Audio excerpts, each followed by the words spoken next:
আমরা তো ইউনিভার্সিটিতে ভর্তি হচ্ছি, বাট স্যাররা হচ্ছে মানতে পারতেছেন। এটা হচ্ছে স্যাররা বলতেছে আমরা কলেজে ভর্তি হয়েছি, আমাদের এখানে আমাদের পরিচয়টা হচ্ছে আমরা যে ক্যাম্পাস সেটা ঢাকা সেন্ট্রাল ইউনিভার্সিটি, যেমন আমি ঢাকা কলেজের ঢাকা কলেজ ক্যাম্পাস, এরকম আমাদের পরিচয় হওয়ার কথা ছিল। বাট ওরা বলতেছে ওরা সেন্ট্রাল ইউনিভার্সিটির যে বিষয়টা ওরা এটা মানতে পারতেছে না। ওরা বলতেছে জাস্ট আমরা ঢাকা কলেজে ভর্তি হয়েছি। এটা আমাদের পরিচয় মূলত স্যারদের ভাষায় যদি বলা হয় তার সেটা হচ্ছে আমরা ঢাকা কলেজের স্টুডেন্ট, কিন্তু আমরা ভর্তি হয়েছি ঢাকা সেন্ট্রাল ইউনিভার্সিটির হিসাবে এবং ঢাকা ক্যাম্পাসের। কিন্তু আমাদের স্যাররা যা যা শুরু করছে যে আমরা ঢাকা কলেজের স্টুডেন্ট, আমরা সেন্ট্রাল হিসেবে কোনো কিছু চিনি না।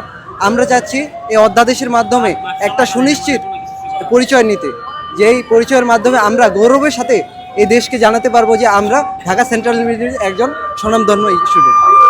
না, আমাদের এখন পর্যন্ত কোনো আইডি কার্ড বা রোল নাম্বার কিছু দেওয়া হয়নি। আমাদের শুধুমাত্র ক্লাস নেওয়া শুরু হয়েছে, কিন্তু এর ব্যতীত যে আমরা একটা ভার্সিটিতে ভর্তি হওয়ার পর যা আমাদের শুরু হয়, ক্লাসের পর আইডি কার্ড দেওয়া হয়, রোল নাম্বার দেওয়া হয়, এসব কোনো কিছুই দেওয়া হয়নি। আমি শুধুমাত্র এখন বলতে গেলে এটা হাস্যকর হলেও শুধুমাত্র আমি স্যারদের ঢাকা কলেজের একজন স্টুডেন্ট হয়ে আসি, ঢাকা কলেজের স্টুডেন্ট হিসেবেও আসি কিনা এটাও আমি সন্দেহ প্রকাশ করছি।